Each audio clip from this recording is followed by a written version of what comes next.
Bismillahirrahmanirrahim. Alhamdulillahirabbil alamin. Wassalatu wassalamu ala asyrafil anbiya'i wa ala alihi wa sahbihi ajma'in, amma ba'd.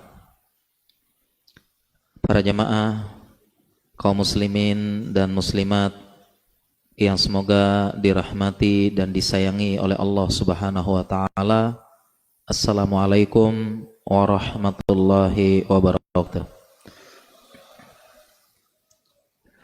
Alhamdulillah, segala puja dan puji kepada Allah. Salawat dan salam kepada suri teladan kita Nabi Muhammad sallallahu alaihi wasallam. Para jamaah sekalian, tema kita di waktu duha yang penuh berkah ini mitos, hoax, ya, khurafat seputar kesehatan dan pengobatan. Tema ini kita angkat karena mitos seputar kesehatan cukup banyak menyebar. Kemudian hoax atau berita palsu yang menyebar.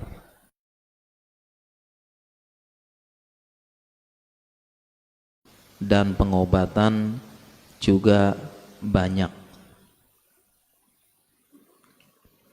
Dan kita bahas dalam kajian dan di masjid ini karena ada juga mitos, hoax, informasi yang tidak benar, kemudian membawa-bawa agama.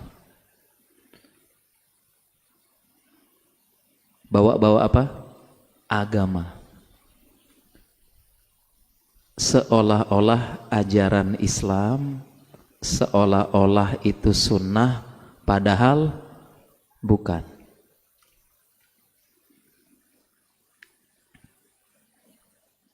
Di zaman internet, sosial media, informasi mitos, hoax seputar kesehatan atau kesehatan Islam, ada bawa-bawa Islamnya, ini menyebar cepat di zaman sosmed, menyebar di grup keluarga, di grup pengajian, menyebar juga di berbagai sosial media, Instagram, Facebook, Twitter, X, dan sebagainya.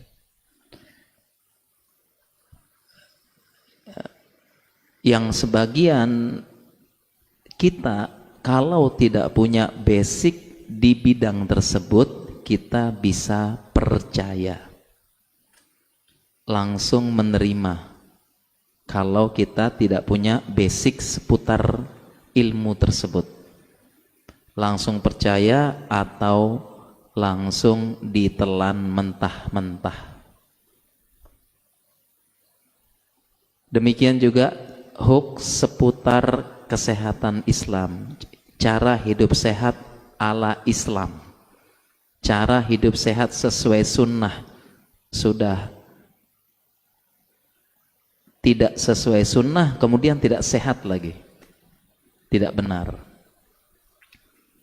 Karena ada pengobatan mengatasnamakan Islam, pengobatan mengatasnamakan sunnah, tapi bukan ajaran Islam, bukan ajaran sunnah. Kesehatan Islam bukan. Ada juga diet, tahu diet ya, supaya kurus, diet sesuai Islam, diet sesuai sunnah, padahal bukan sesuai sunnah dan bukan juga sesuai Islam.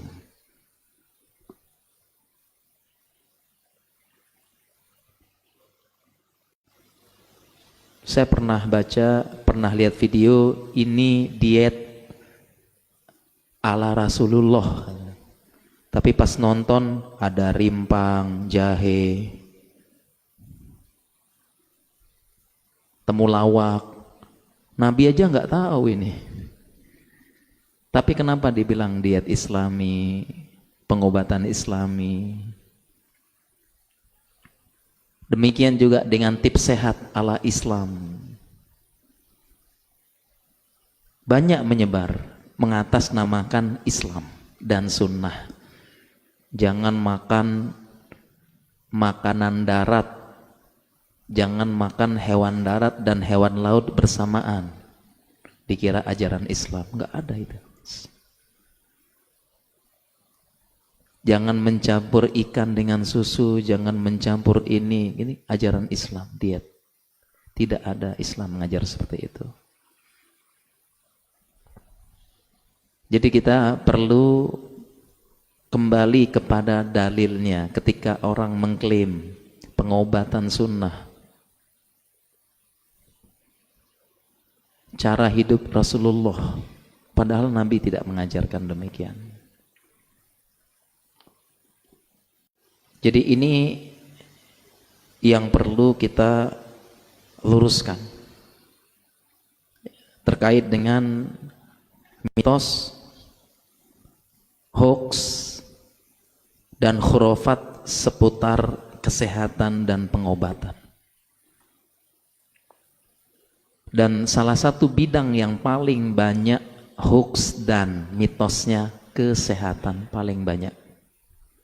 Makanya kita diperintahkan bertanya kepada ahlinya, fas'alu ahla dzikri in kuntum la ta'lamun, dan menyerahkan kepada ahlinya, innallaha ya'murukum an tu'adul amanati ila ahliha. Allah memerintahkan untuk menyerahkan amanah tersebut kepada ahliha, kepada yang ahli.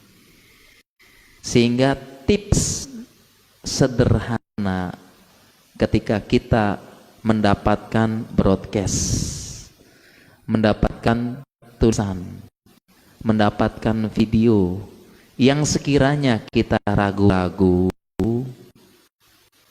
kita merasa kok kurang gitu ya, maka kita tanyakan kepadaannya benar apa tidak. Jangan langsung ikut menyebarkan, karena cukup banyak mitos seputar kesehatan aja atau bawa-bawa Islam.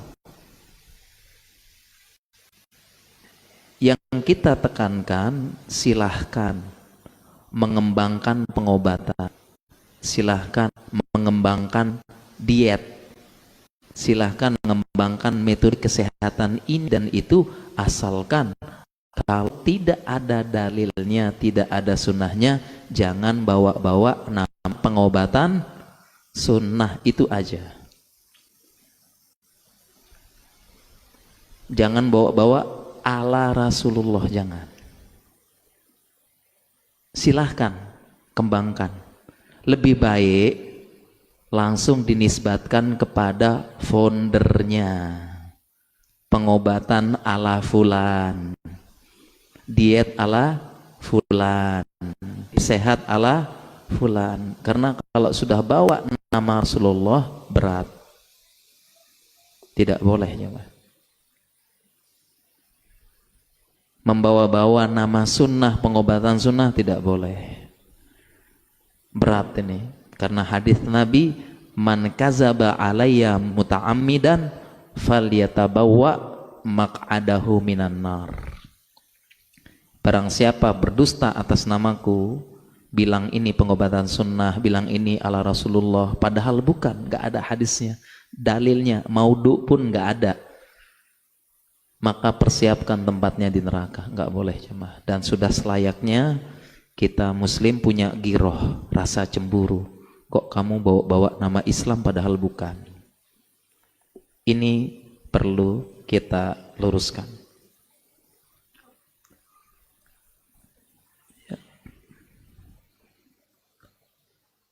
Kalau mitos banyak contohnya, banyak sekali mitos ya. Mitos kesehatan, nanti kita tanya jawab aja ya. Saking banyaknya saya ingetnya jadi mana yang pengen disebut ya. Mitos kesehatan banyak, mitos diet banyak, mitos kesehatan misalnya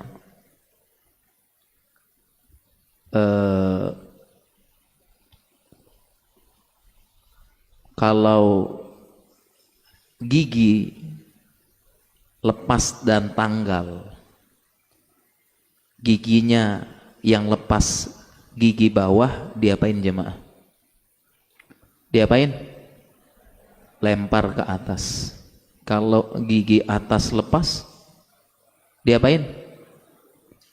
Iya, ditanam. Ini jelas mitos kesehatan. Karena kalau tidak begitu katanya giginya tidak mitos. Ini nggak boleh muslim. Contoh. Mitos juga atau bahkan hoax, berita tidak benar seputar diet misalnya ya. Makan malam bikin gemuk. Tidak benar. Nggak benar. Contoh.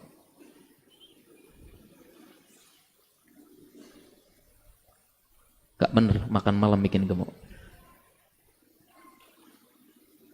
Mitos, hoax. Yang bikin gemuk yaitu surplus kalori. Apa yang bikin gemuk? Surplus kalori. Kalori yang masuk lebih banyak daripada kalori yang keluar.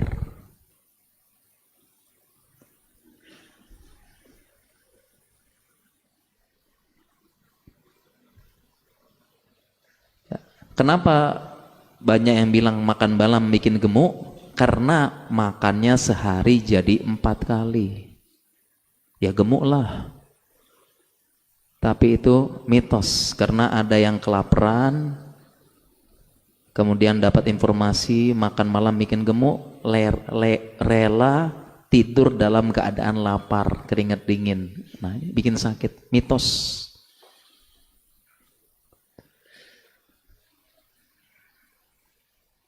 Surplus kalori.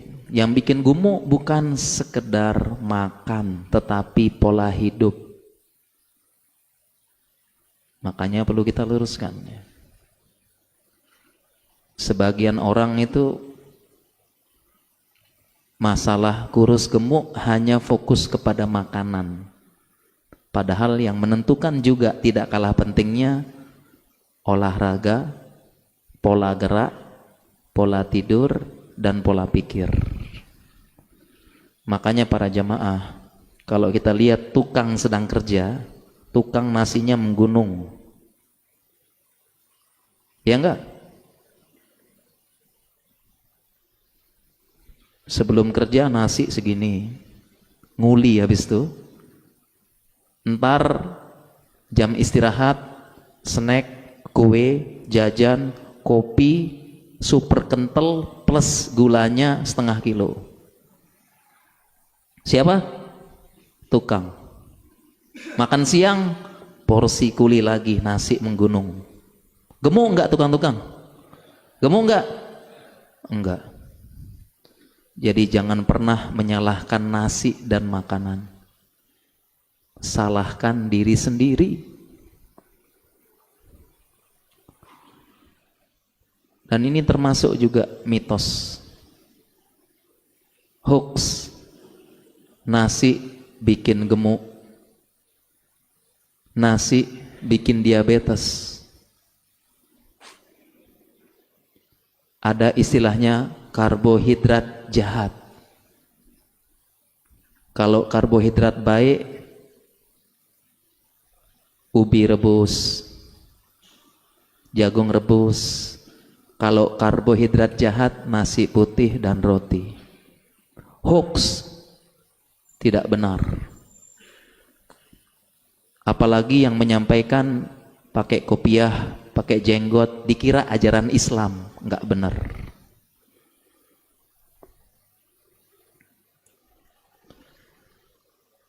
Tidak benar. Itu tidak benar. Yang bikin sakit bukan makanan, pola hidup.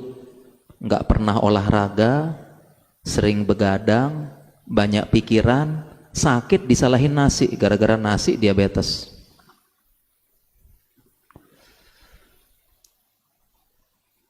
Hoax. Oleh karena itu saya pernah buat tulisan dan pernah buat video, judulnya Nasi Anugerah Allah yang Terzolimi.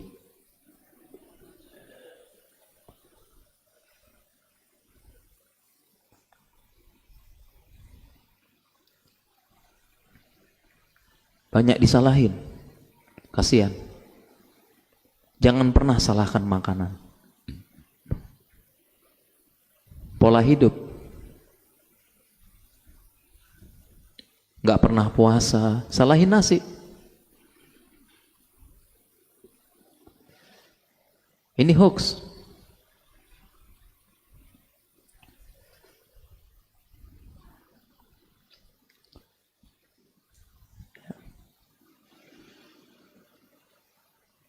Apalagi bawa-bawa agama. Ada jamaah ikut kelas diet Islami katanya. Diet Islami, diet ala Rasulullah. Tapi yang diajarkan bukan Rasulullah. Rasulullah nggak pernah, nasi aja nggak tahu Nabi Sallallahu Alaihi Wasallam, nggak pernah. Artinya beliau bukan makanan pokok beliau. Jadi kita mitos hoax, kembalikan kepada ahlinya. Kita punya ahli gizi, mereka sekolah 4 tahun, 5 tahun. Dokter pun bisa untuk menjadi spesialis gizi tambah sekolah lagi 4 tahun. 4 tahun ngapain? Ya belajar. Kembalikan kepada ahlinya.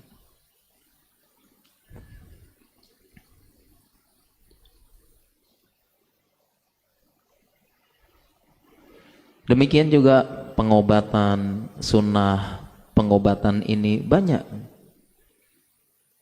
Kalau kita fair, artinya adil, silahkan kembangkan, tapi pakai istilah pengobatan ala fulan, gitu aja.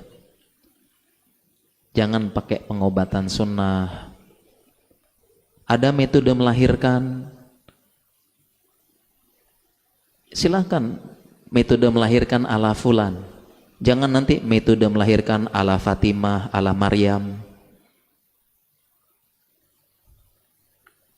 Langsung aja ala fulanah kepada pemiliknya. Jadi banyak beberapa ikhwan, akhwat ikut metode pengobatan, disangka sunnah padahal bukan sunnah, nggak ada ajarannya.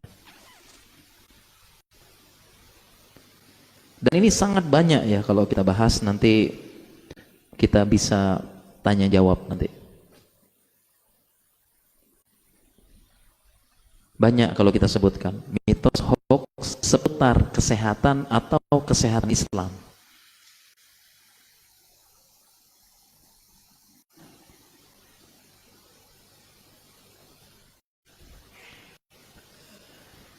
Ya.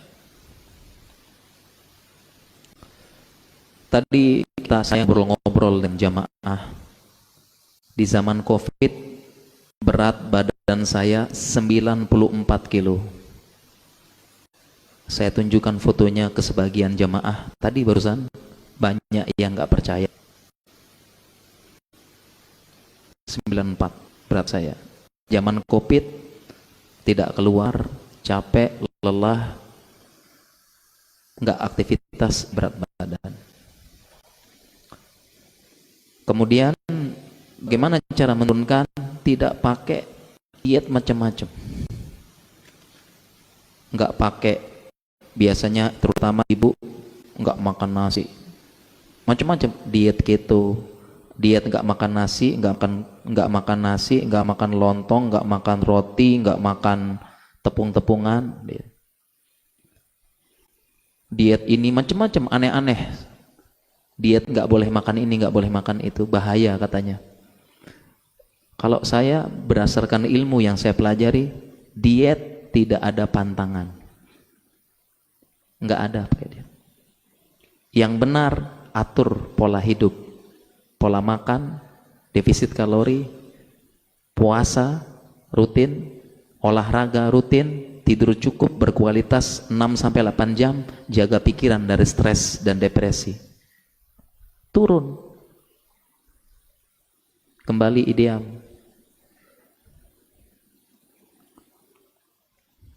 Gak pakai macam-macam.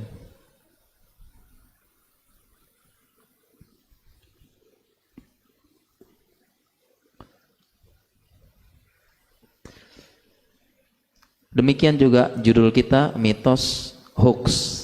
Satu lagi, khurafat. Ini lebih berat lagi ya. Dimana secara definisi khurafat al-hadisul mustamlah minal kazib wa qalu hadis khurafat. Khurafat secara bahasa berita yang dibumbuhi, berita yang ditambah dengan kedustaan dan menyebar. Itu namanya khurafat. Namanya khurafat. Itu definisi bahasa, dan kalau di tempat kita, di kaum muslimin, khurafat ini dikait-kaitkan dengan agama. Khurafat.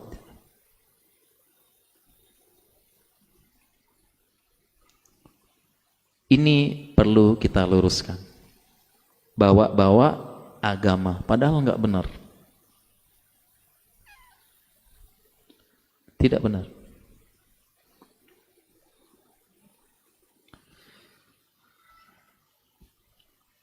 Dan kaum muslimin harus cerdas. Kita ilmiah.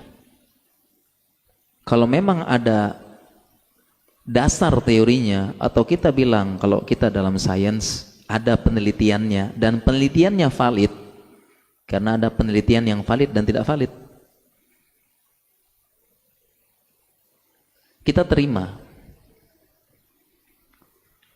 Terlebih lagi dalam ilmu kesehatan ada namanya pseudoscience. Pseudoscience, seolah-olah terlihat ilmiah padahal tidak. Itu namanya pseudoscience. Kelihatan ilmiah padahal tidak. Bagi orang awam, orang yang tidak punya basic dalam hal tersebut, ketika mendapatkan penjelasan, membaca, dianggap ilmiah. Tapi bagi orang yang punya basic, ini mempermainkan kata-kata, tidak ada ilmiah sama sekali. Namanya apa? Pseudoscience.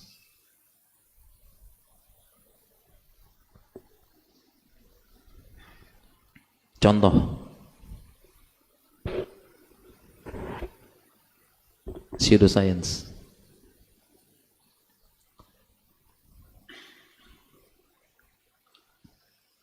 Contoh yang ditambah-tambah dengan ajaran Islam. Nah, jadi udah pseudoscience, bawa-bawa Islam lagi. Nggak benar. Contoh misalnya, saya pernah nonton video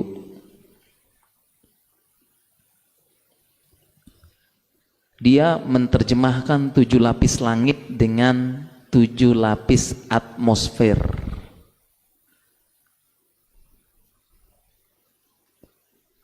Dan pas sekali atmosfer kita punya 7 lapis, ada troposfer, stratosfer, dan sebagainya.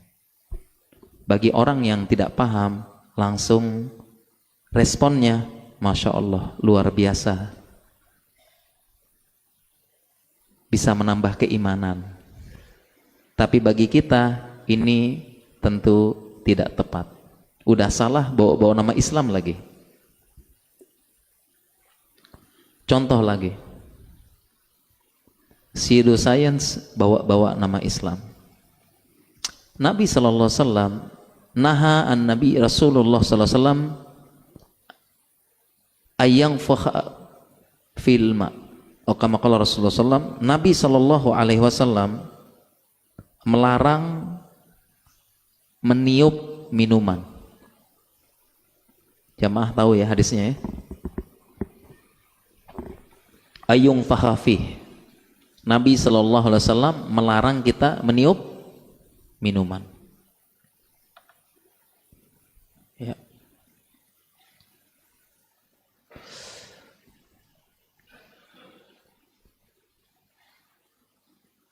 Dan ini insya Allah sudah hafal semuanya, udah tahu ma'ruf hadis ini. Ya. Ketika kita dilarang meniup minuman. Kemudian ada penjelasan menggunakan sains ceritanya. Saya baca tulisannya. Ya. Jadi Nabi SAW, anan Nabiya SAW naha ayatanafasa fil ina au yungfakha fih. Nabi SAW melarang bernapas di gelas dan meniupnya. Kemudian ada orang berusaha menjelaskan pakai sains katanya. Tahu tidak kenapa hikmah Nabi melarang meniup minuman yang panas? Dia jelaskan bahwasanya, ini ceritanya jelasin pakai sains ya. Air minum itu rumus kimianya apa jemaah? H2O. Napas kita mengeluarkan apa? CO2. CO2 H2O. Kalau dia bereaksi akan menjadi H2CO2 yang namanya hidrogen peroksida. Dan ini bahaya. Itu hikmah ternyata Nabi melarang meniup minuman. Orang yang tidak punya basic ilmu kimia, orang awam, apalagi disebar di grup keluarga, situ ada kakek nenek, langsung subhanallah, masya Allah, menambah keimanan. Tapi yang paham ilmu kimia ini bisa geleng-geleng. Kenapa kira-kira jamaah? Tidak semudah itu terjadi reaksi hanya sekedar meniup. Ini kan cok kali cok dikali-kali cocok gitu ya. Nggak boleh.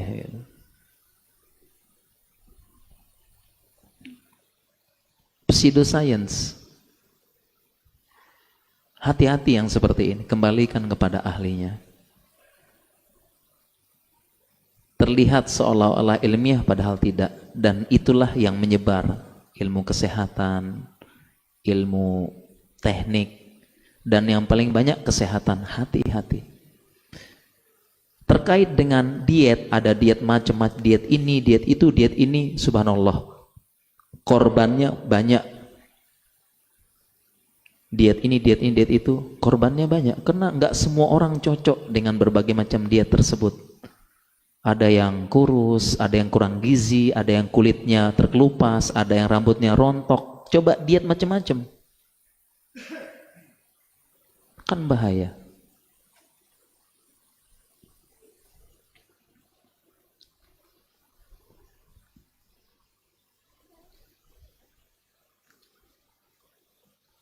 Jadi kenapa Nabi SAW melarang meniup?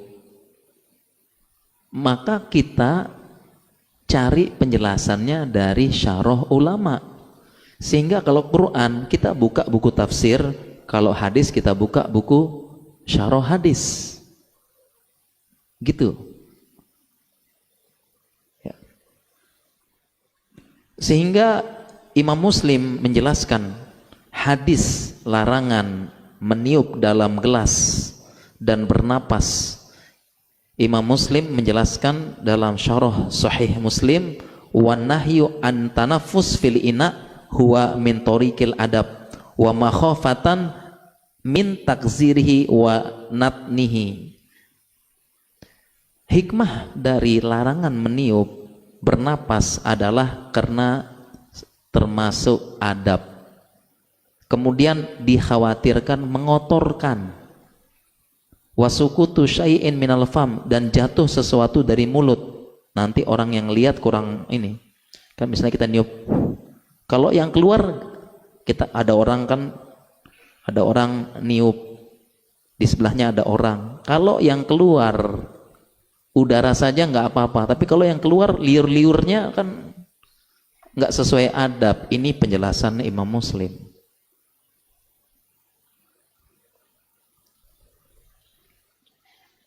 Maka tidak boleh. Kita kembalikan ke penjelasan ulama. Ya. Tidak boleh jemaah. Kembalikan kepada ahlinya.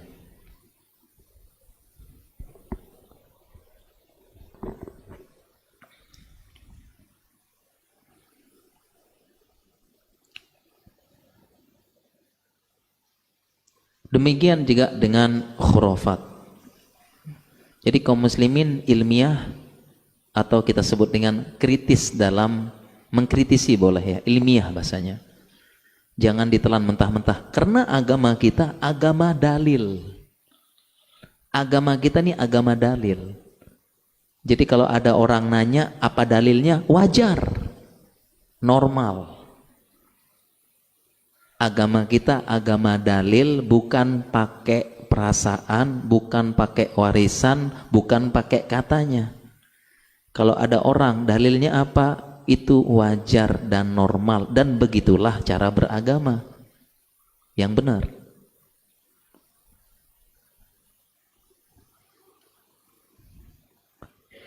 Dalam ilmu dunia saja kita pun demikian. Mana teorinya? Kalau kita dalam ilmu sains, mana penelitiannya? Mana basic teorinya? Kan begitu, ini wajar.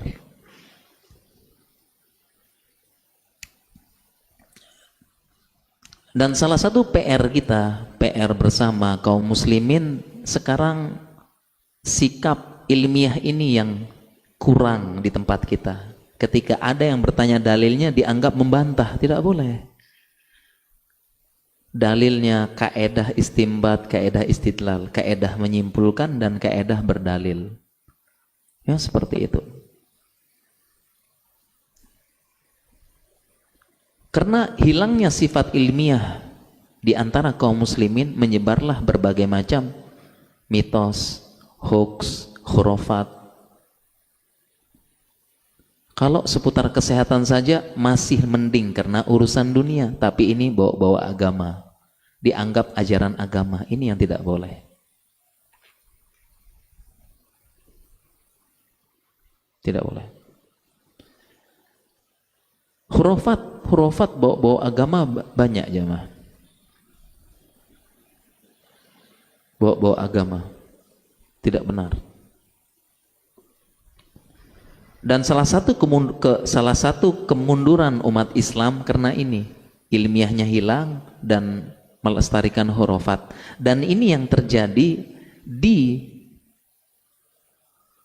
benua Eropa di zaman kegelapan mereka. Mereka menyebutkan namanya Dark Age. Itu bisa baca sejarah kelam gelapnya Eropa, disebut, mereka sendiri menyebut Dark Age. Jadi ada tahun revolusi uap, revolusi mesin, ada namanya Dark Age orang Eropa. Di mana di saat itu orang Eropa mereka masih percaya dengan khurafat yang dibumbu-bumbui dengan agama.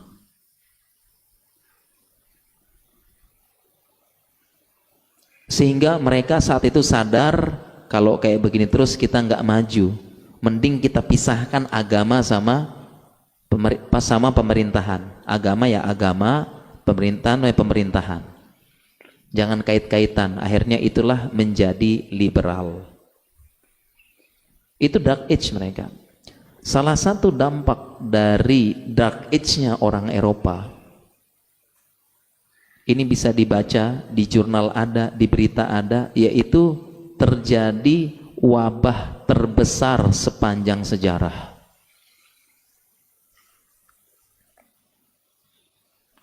Kalau COVID kemarin, masih ingat jemaah?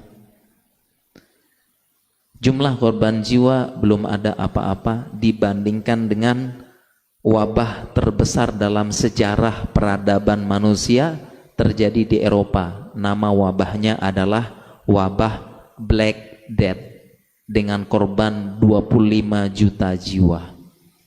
Beritanya ada, jurnalnya ada, kalau mau searching sekarang, googling sekarang, ada.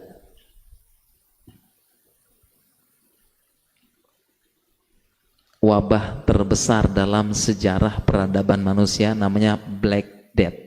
Tahu sebabnya apa jemaah? Sebab Black Death ini khurafat, bawa-bawa agama.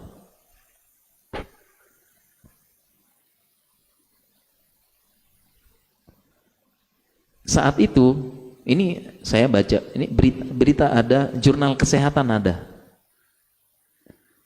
Ketika itu pihak gereja, karena saat itu Eropa kan dikuasai oleh Vatikan. Pihak gereja mengeluarkan maklumat untuk membunuh semua kucing yang dijumpai. Karena kucing adalah wasilahnya sihir. Saat itu. Kemudian orang Eropa ramai-ramai membantai kucing karena bawa sihir. Apalagi instruksinya dari gereja katanya. Dan saat itu kalau kita baca sejarah, Vatikan punya menguasai Eropa secara de jure. Silakan baca sejarah. Pembantaian apa jemaah? Kucing besar-besaran karena dianggap membawa sihir dan dilakukan oleh masyarakat Eropa. Kira-kira kalau kucing dibantai apa yang terjadi? Apa yang terjadi?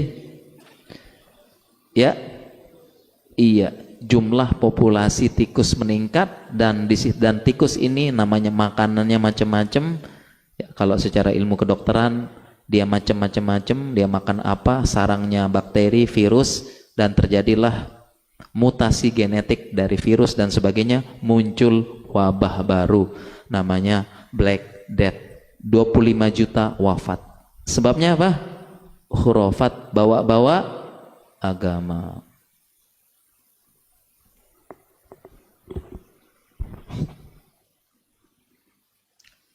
Akhirnya Eropa meninggalkan. Agama udah diurus gereja. Sains, pemerintahan apa? Udah ini urusan dunia, liberal. Sampai sekarang Eropa gitu. Mereka menyebutkan titik majunya. Kaum muslimin sekarang saat ini di Indonesia sedang mengalami dark age sebagaimana yang dialami Eropa di abad 16 kemarin, 17. Kaum muslimin sekarang banyak khurafat, bawa-bawa agama. Tentunya tidak benar, merugikan, menghabiskan waktu, tapi diyakini itu ajaran agama. Makanya kalau kita baca berita di Eropa, di Barat, di mana anak usia 12 tahun menemukan sebuah penemuan baru, menemukan misalnya cara apa gitu ya, menemukan penemuan fisika baru, anak 12 tahun masuk berita. Tapi di Indonesia keluar berita anak 12 tahun menemukan tuyul dalam botol. Beritanya gitu.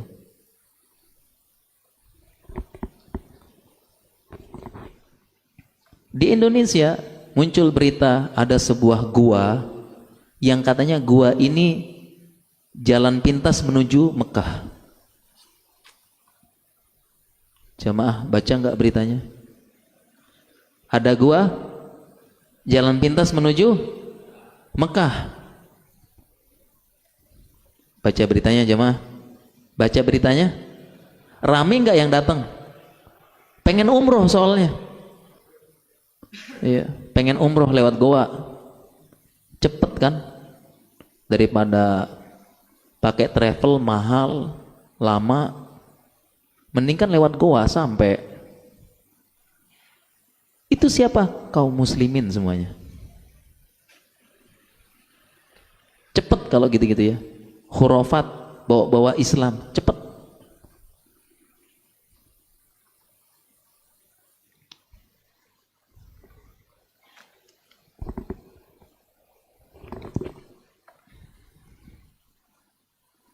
Ya. Nah ini PR kita bersama.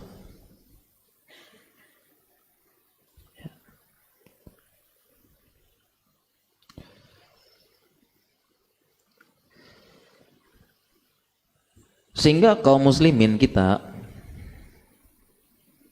perlu edukasi ke masyarakat. Kalau begini terus kaum muslimin, maka kita masih dalam dark age, era kegelapan. Tidak terbangun sikap ilmiah. Ini kaum muslimin. Itu baru sebagian contoh. Belum contoh yang lain. Ya. Ada anak pegang batu, dicelupin ke air, jadi berkah. Ngantri yang pengen. Baca beritanya nggak jemaah? Udah lama banget ya. Tapi ngantri. Kaum muslimin ngantri. Sembuh nggak? Nggak sembuh. Sampai-sampai ada beritanya batunya itu pernah kecelup di tempat apa gitu ya, tempat cucian atau apa, akhirnya saluran tempat got, tempat air cucian ngalir itu diambil.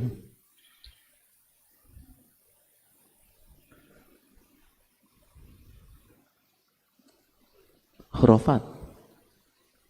Kalau bawa-bawa agama makin cepat.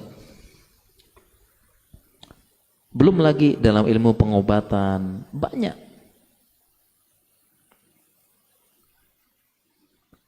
Kita perlu luruskan.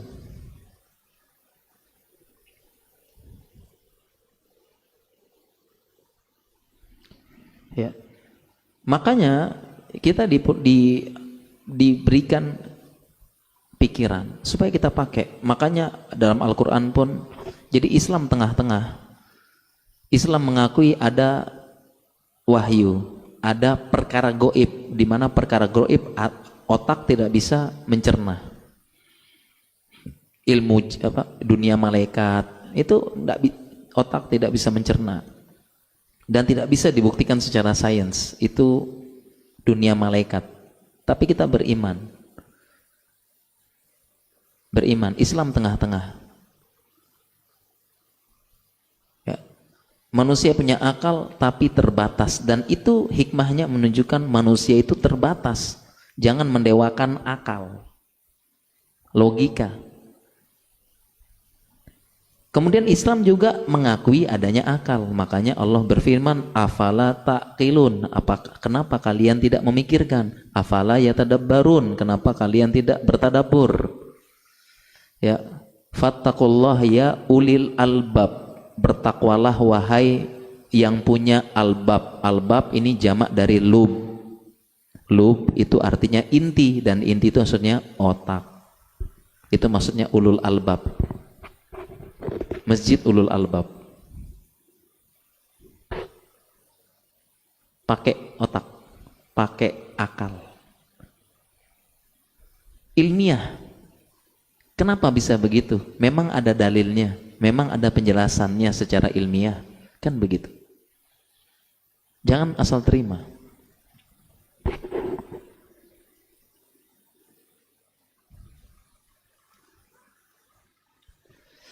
Dan zaman sekarang, tadi kita sebutkan zamannya sosmed, internet, zamannya viral. Dan inilah yang disampaikan oleh Nabi Shallallahu Alaihi Wasallam. Beliau bersabda,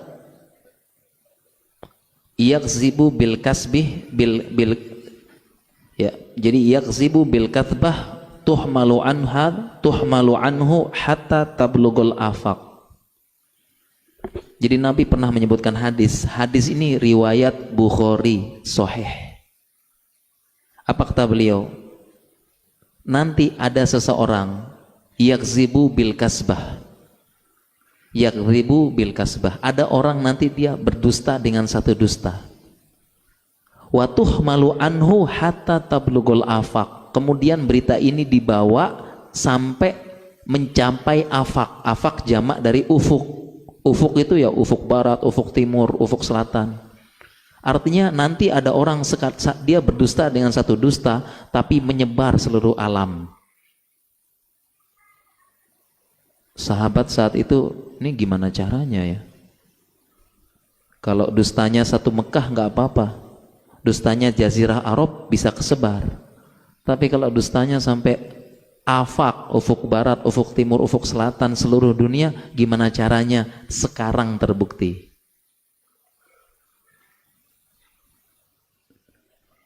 Dusta satu dunia percaya.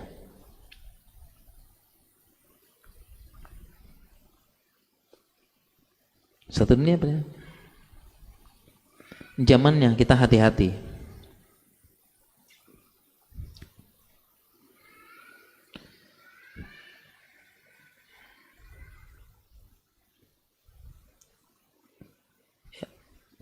Sekarang kita sebutkan contoh-contoh.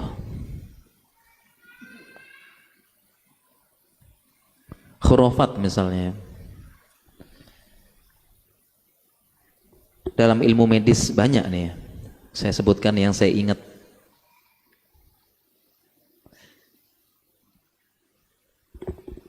Ada namanya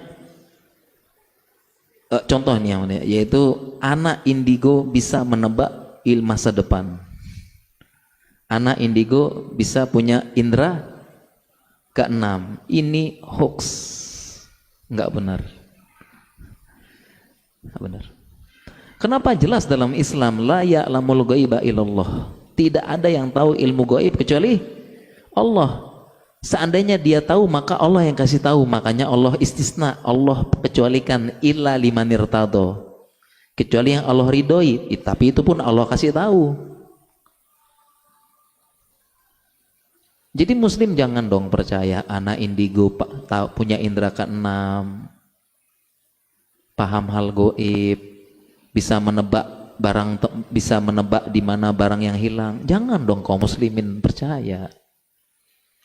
Dan dalam ilmu kesehatan ini pseudoscience, nggak benar dalam ilmu kesehatan. Sudah salah kesehatan, ilmu agamanya juga salah, nggak benar. Yang benar anak indigo tuh kelainan saraf sejak lahir gitu aja udah.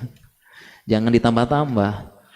Anak indigo lagi menerawang, lihat-lihat, wah ini kayaknya lihat masa depan. Ya dia lagi sakit itu, lihat depan gitu, bengong, kelainan saraf. Bukan digituin, justru disembuhkan. Apa kita sayang, kita baik-baik sama dia, karena dia termasuk orang yang berhak kasih sayang dan rahmat, kan gitu.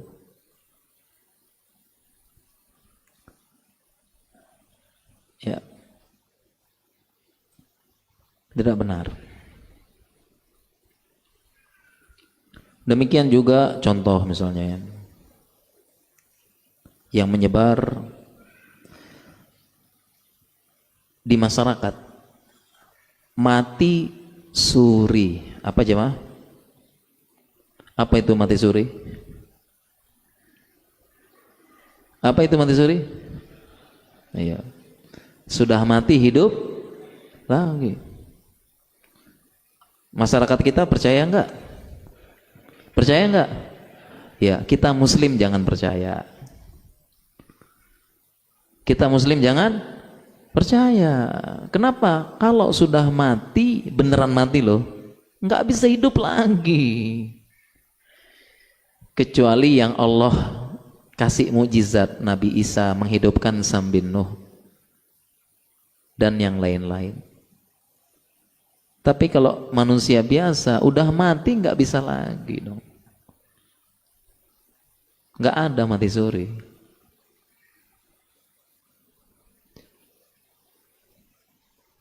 Dicabut nyawanya nggak ada cerita malaikat maut cabut nyawa, Afan salah cabut balikin lagi, nggak ada.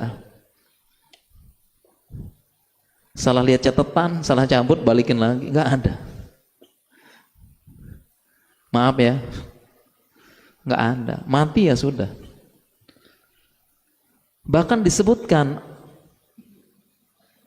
semua orang yang mati di kuburan sekarang semua punya angan-angan yang sama. Disebutkan Allah dalam Al-Quran, Rabbirji'un la'ali a'malu sholihah fima tarok. Semua di kuburan sekarang angan-angannya sama, pengen hidup lagi. Dia berkata, Rabbirji'un, ya Allah kembalikan aku ke dunia, saya akan beramal soleh dulu apa yang aku tinggalkan. Bisa kembali enggak? Nggak bisa.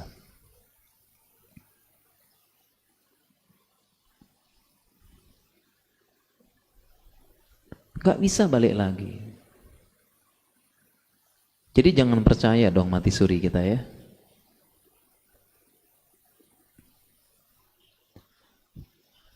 Itulah kenapa disebut dengan alam barzakh.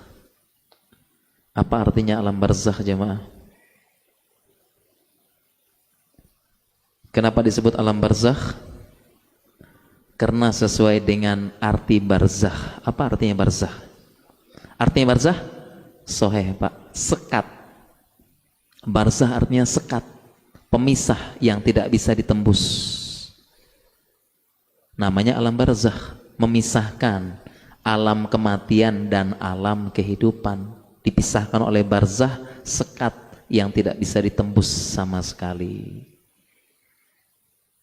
Barzakh artinya sekat. Ini ada dalam surat Ar-Rahman. Ya, marojal bahraini yaltaqiyan wa bainahuma apa jemaah? Wa bainahuma barzakhun la yabghiyan. Marojal bahrain, bertemu dua lautan tetapi tidak bersatu. Kenapa? Bainahuma barzakh, pemisah. Mukjizat dalam Al-Quran terbukti. Bahrain nama saya jemaah.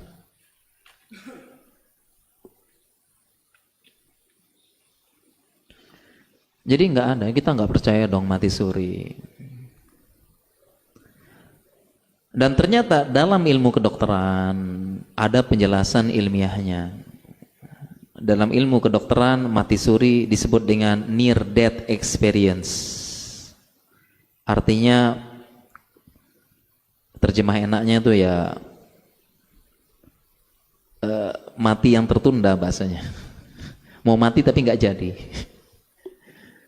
Itu near death experience. Intinya dia belum mati tetapi hanya terjadi istirahat atau hibernasi dari beberapa organ tubuh. Jadi kalau orang awam dia kira mati karena denyut jantung nggak ada, ini nggak ada, apa nggak ada, dianggap mati. Tapi kalau kita dokter bisa kita bisa lihat refleks pupilnya, kita pakai stetoskop yang lebih ini kita tahu, atau mau canggih lagi kita rekam EEG, rekam otaknya kita tahu masih hidup atau mati. Tapi bagi orang awam itu dianggap sudah mati, padahal belum mati. Namanya near death experience. Ada dalam ilmu kedokteran. Mungkin mati suri itu seperti ini. Keluarganya menganggap udah mati, udah diumumkan di masjid innalillahi wa inna ilaihi raji'un. Orangnya belum mati. Ya, udah nangis, udah apa, tiba-tiba bangun, ngapain kalian nangis semua gitu. Atau yang lebih mantep lagi, udah dibawa di keranda, tiba-tiba kerandanya turun, woi, dibawa kemana gitu, bubar.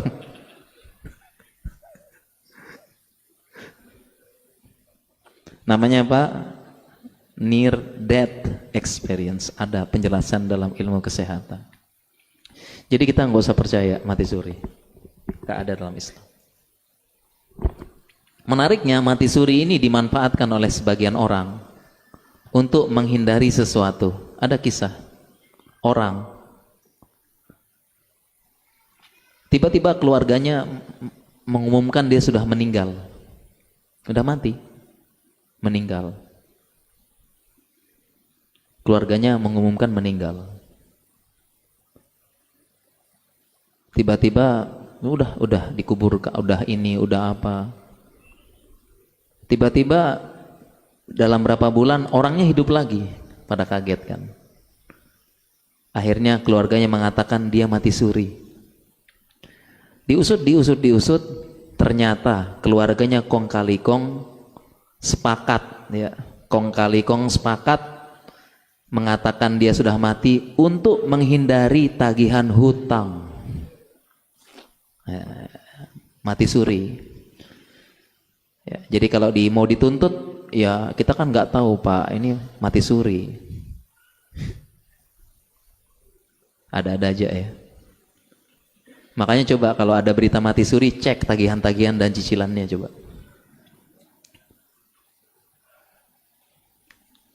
Karena kita berada di zaman, jangan mudah terpesona dan terperdaya dengan rumah yang mewah, mobil yang bagus sebelum Anda mengecek cicilan dan tagihannya. Zaman sekarang pinjol merajalela.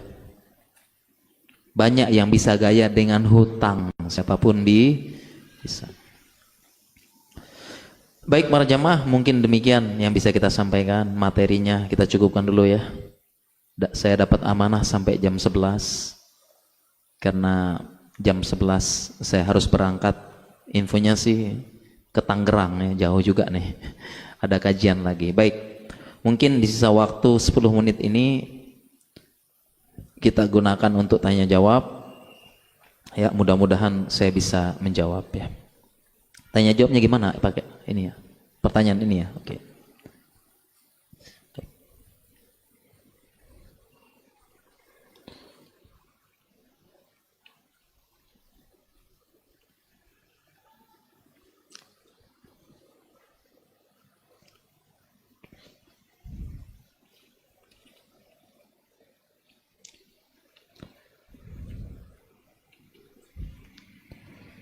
Ada pertanyaan.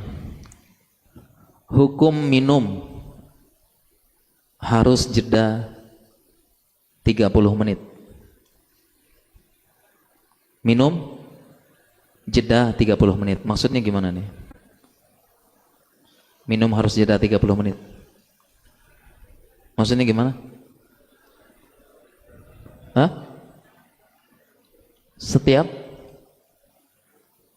Maksudnya? Habis 30 menit itu gimana tuh?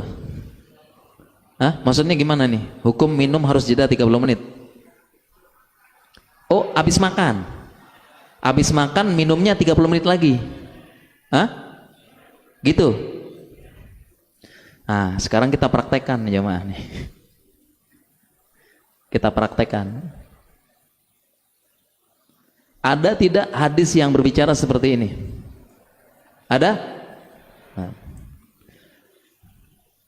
Ada nggak dalilnya Al-Quran Sunnah ngomong seperti ini?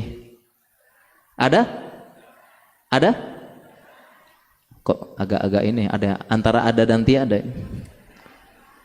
Ada nggak hadisnya, dalilnya? Nggak ada ya? Ya jelaslah, Nabi aja nggak tahu 30 menit. Itu 3 menit, 30 menit itu Nabi nggak tahu, belum ada kata-kata 3 menit dalam zaman Nabi, nggak ada.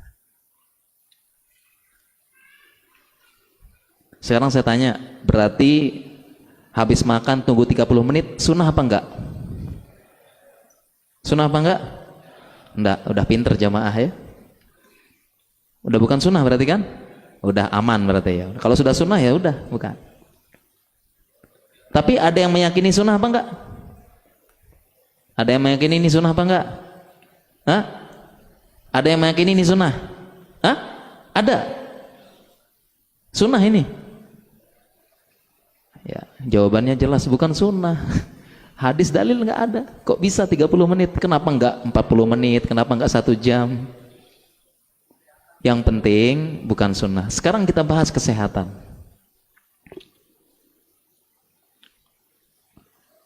Apakah bagus untuk pencernaan? Jawabannya tidak.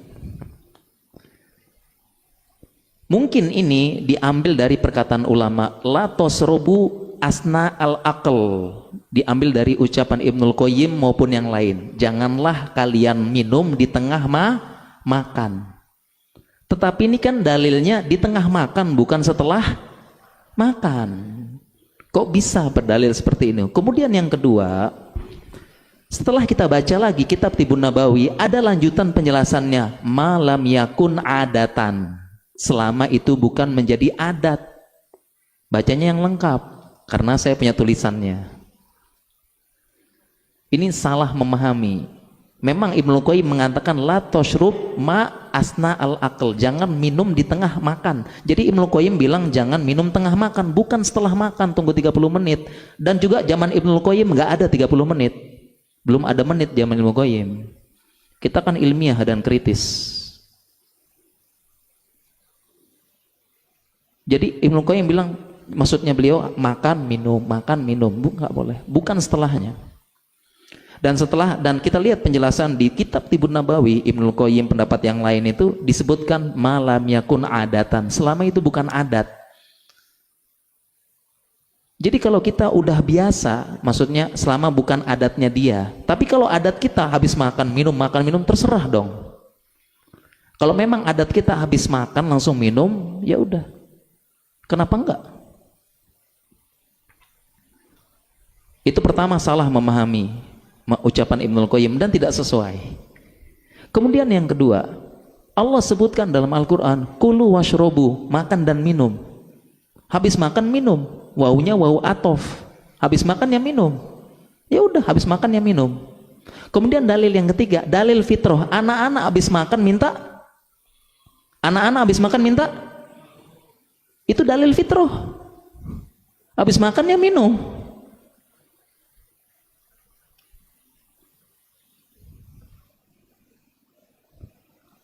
Pertanyaan selanjutnya, habis makan, keselak. Tunggu 30 menit.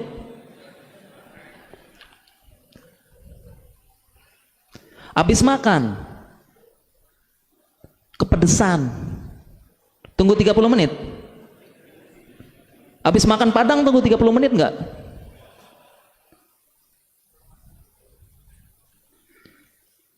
Kemudian katanya secara kesehatan tidak sehat karena dia akan mengganggu enzim pencernaan. Habis makan langsung minum mengganggu enzim pencernaan. Katanya begitu apa enggak? Iya. Gimana kalau kita makan bakso? Baksonya dulu, kuahnya 30 menit.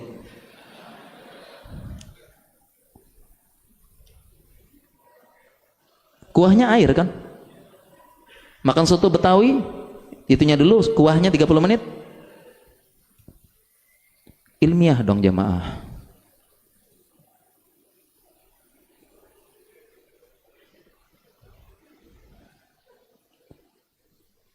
Tapi karena ini bukan apa ya, yang kalau bawa-bawa ini sunnah, ini bahaya.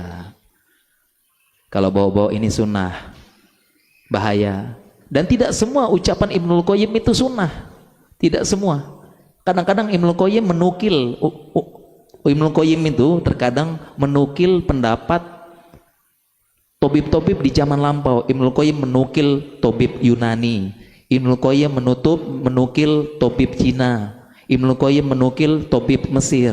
Jadi ucapan Ibnul Qayyim tidak semuanya sunnah dalam kitab Tibun Nabawi. Terkadang beliau sekedar menukilkan pengobatan-pengobatan yang ada di zaman beliau dan tidak semuanya Tibun Nabawi. Kritis dan ilmiah.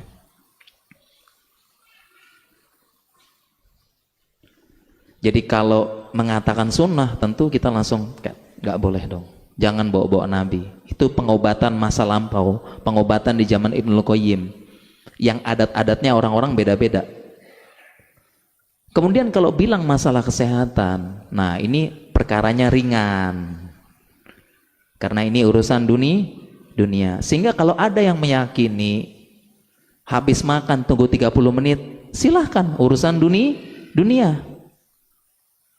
Silahkan. Cuma ketika menyampaikan informasi habis makan langsung minum bahaya, tentu kita, kalau saya dalam ilmu medis saya bantah, nggak bener, nggak soheh. Karena selama ini dari hidup sampai sekarang habis makan saya minum sehat-sehat aja, nggak ada bahayanya. Justru paling nikmat tuh habis makan minum glek, seger. Nikmat dari Allah yang didengar. Fabi ayyi ala rabbikuma tukadziban gitu. Karena ini urusan dunia, terserah jawabannya. Kalau jamaah mau ikut silahkan, tunggu 30 menit. Kalau ini silahkan. Ini perkaranya ringan, asalkan tidak bawa-bawa agama, itu aja. Ya, silahkan jemaah. Cuma konsisten. Kalau makan bakso ya baksonya dulu, airnya nanti 30 menit. Kan konsisten dong, kan bahaya katanya. Kuahnya masuk, airnya masuk. Ya, saya pernah baca katanya enzim ini rusak. Saya itu berpikir, enzim mana? Jurnalnya mana?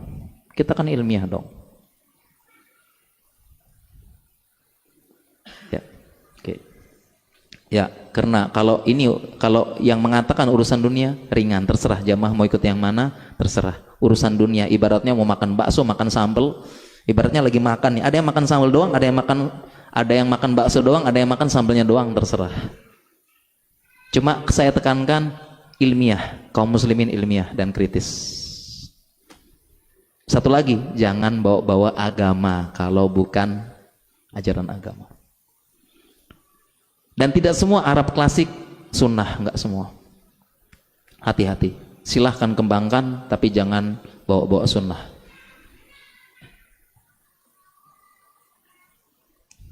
Loh kok udah jam 11 jamaah?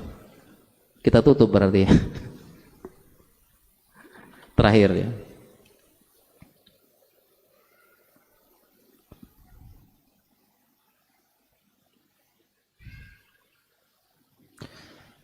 Ini aja deh, ini banyak, kok ini banyak juga ternyata ya.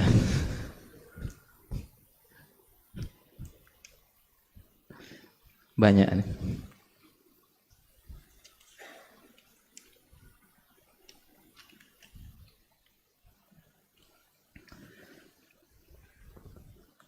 Mana nih ya kita jawab ya. Banyak banget nih.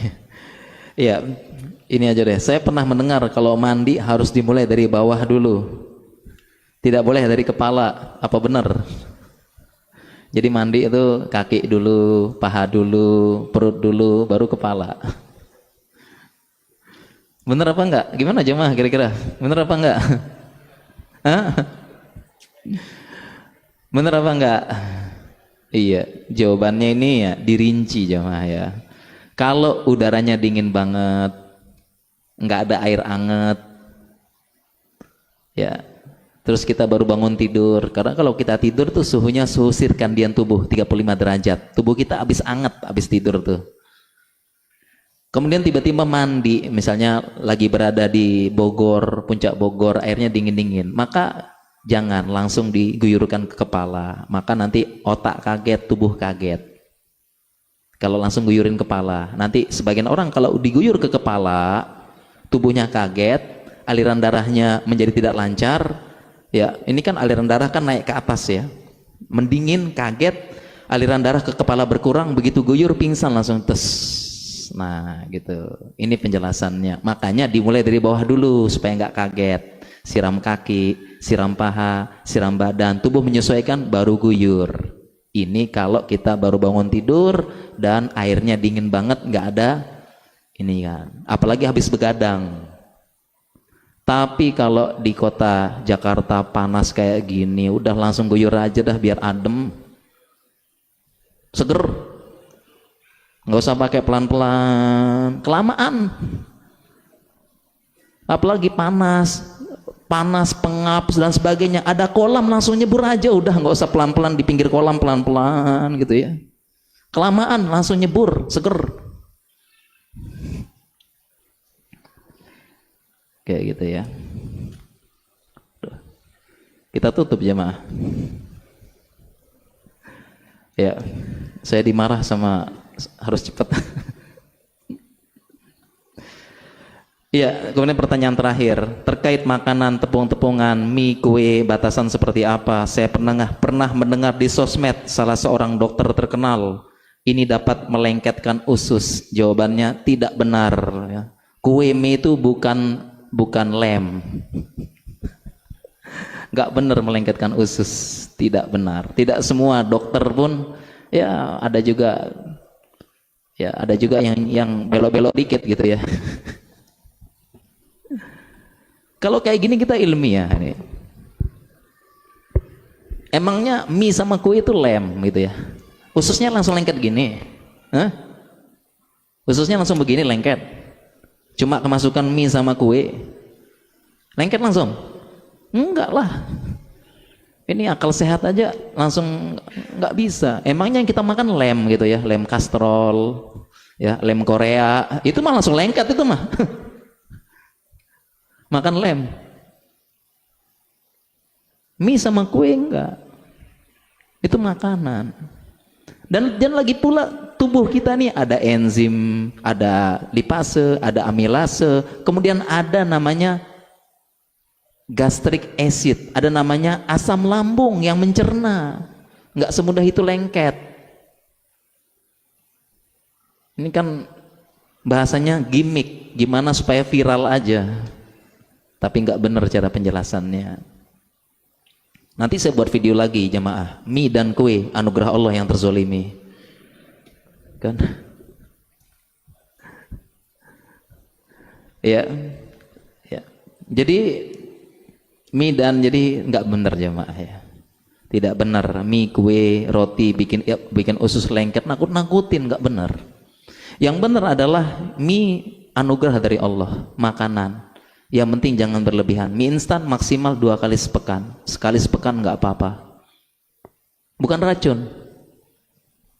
Kalau saya sekeluarga hari Sabtu hari makan mie, nggak apa-apa. Sehat sampai sekarang. Saya periksa kemarin MCU sehat.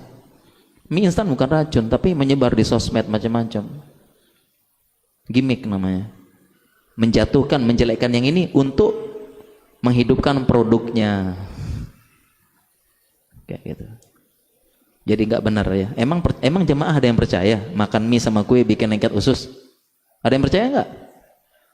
Saya percaya, asalkan ditambah apa isinya tuh lem. Ada kue dimasukin lem gitu, itu bikin lengket usus gitu. Dan itu pun walaupun dimasukkan lem nggak lengket juga, karena kita punya gastric acid, punya asam lambung yang itu keras, apa-apa langsung luntur, nggak semudah itu. Itu salah satu mekanisme pertahanan tubuh. Baik para jamaah sekalian, saya mohon maaf sekali lagi ya yang bertanya ya. Mohon maaf, ini dapat peringatan tidak bisa lama-lama karena kajian di Tangerang habis zuhur ya, supaya nggak kena marah sama sebelah sana. Kita cuma sampai desian ya, saya mohon maaf sebelumnya. Intinya para jamaah sekalian, kita kaum muslimin agama dibangun di atas dalil. Ya, bukan perasaan, bukan sebagainya. Kedua, kita muslim ilmiah. Dalilnya apa? Kemudian selanjutnya kita muslim kembalikan kepada ahlinya. Jangan langsung percaya. Ya. Dan intinya adalah jangan silahkan mengembangkan pengobatan, kesehatan, metode macam pun silahkan kembangkan, asalkan jangan bawa-bawa agama selama tidak ada dalilnya. Subhanakallahumma bihamdika asyhadu an la ilaha illa anta astaghfiruka wa atubu ilaik. Assalamualaikum warahmatullahi wabarakatuh.